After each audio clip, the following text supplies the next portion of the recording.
Assalamualaikum warahmatullahi wabarakatuh. Yang terhormat Bapak Ibu Wali Murid serta anak-anakku sekalian yang saya sayangi, alhamdulillah sampai detik ini kita diberikan sehat dan dapat menjalankan aktivitas hidup kita sehari-hari. Perkenalkan, saya Siti Komsatun, guru IPA SMP Negeri 9 Gresik, akan memberikan materi tentang parenting, khususnya komunikasi. Komunikasi merupakan aspek kehidupan manusia dalam bersosialisasi. Dengan komunikasi yang baik akan menciptakan saling menghargai antar manusia. Komunikasi dapat dilakukan di lingkungan masyarakat, kantor, sekolah, maupun di dalam lingkungan keluarga. Komunikasi itu sendiri adalah suatu aktivitas penyampaian informasi, baik itu pesan, ide, dan gagasan dari satu pihak ke pihak lainnya. Pentingnya komunikasi orang tua dengan anak. Keluarga merupakan suatu organisasi yang melibatkan ikatan batin antar sesama anggotanya. Komunikasi yang efektif dalam keluarga sangat dibutuhkan dengan tujuan agar tercipta keluarga yang rukun, harmonis, dan sejahtera. Komunikasi yang baik dibangun berdasarkan kepercayaan, mendengarkan, dan memahami. Komunikasi dengan anak mungkin merupakan hal yang sangat sederhana dan terkesan sangat mudah dilakukan, tapi ternyata memiliki manfaat yang sangat besar terhadap perkembangan anak. Antara lain, yang pertama, mengembangkan keterampilan dalam mendengar, sehingga anak-anak kalau dinasihati oleh orang tua mendengarkan dengan baik. 2. Membangun kehangatan dan keceriaan. Walaupun orang tua hanya bercanda, bergurau sama anak-anak, itu efeknya sangat baik sekali. Yang ketiga, membantu dalam mengembangkan rasa kepercayaan diri anak. Yang keempat, membangun konsep diri anak yang positif. Dan yang kelima, membantu anak dalam membangun hubungan dengan orang lain yang ada di sekitarnya.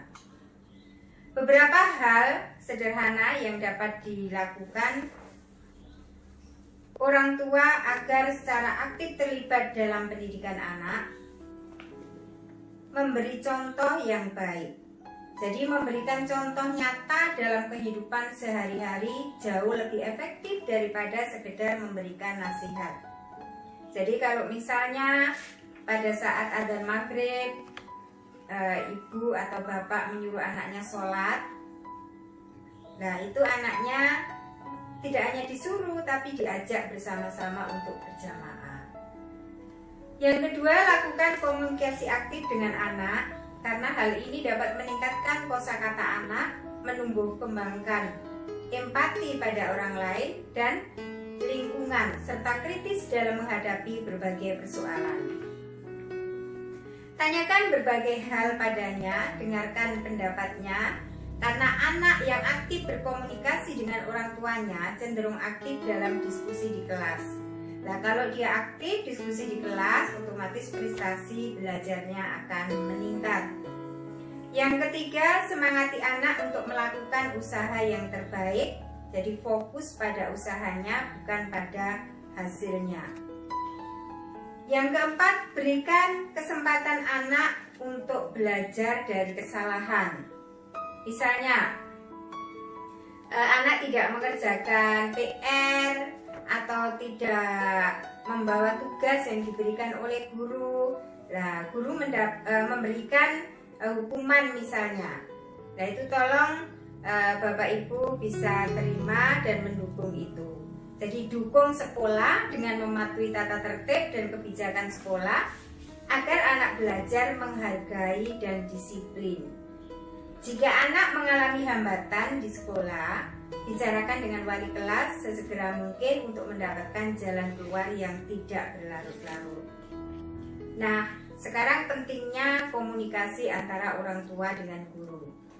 Pada dasarnya, kewajiban orang tua, murid, dan guru di sekolah adalah sama, yaitu memastikan anak mendapatkan pendidikan yang baik.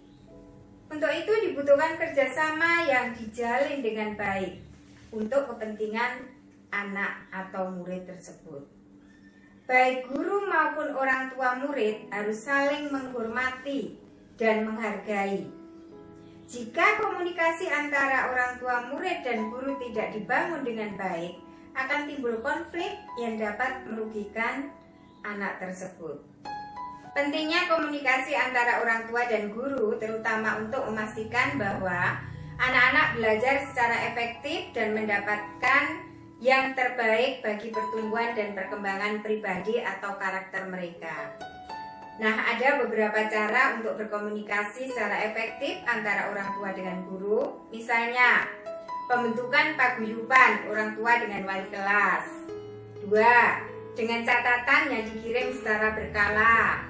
Yang ketiga, bisa langsung melalui telepon, jadi bisa WA atau telepon langsung. Yang keempat, bisa bertemu langsung untuk datang ke sekolah. Dengan begitu akan menghilangkan rasa keraguan, rasa curiga, rasa sungkan dan sebagainya, agar orang tua dan guru dapat bekerja sama memberikan pendidikan bagi anak-anak. Nah, manfaat komunikasi orang tua dan guru antara lain mengontrol kegiatan anak, kemudian mengevaluasi kemajuan anak merasa memiliki dua pengayom, yaitu guru dan orang tua. Jika ada masalah, maka keduanya bisa sebagai tempat untuk mengadu. Manfaat keterlibatan orang tua di sekolah antara lain meningkatkan semangat anak dalam belajar. Anak merasa bangga karena orang tuanya aktif di sekolah dan mereka merasa nyaman. Kemudian akan berdampak positif pada perkembangan prestasi belajar anak. Juga dapat membantu guru dan memperlancar kegiatan belajar mengajar di sekolah. Sukses selalu buat anak-anak, salam sehat. Wassalamualaikum warahmatullahi wabarakatuh.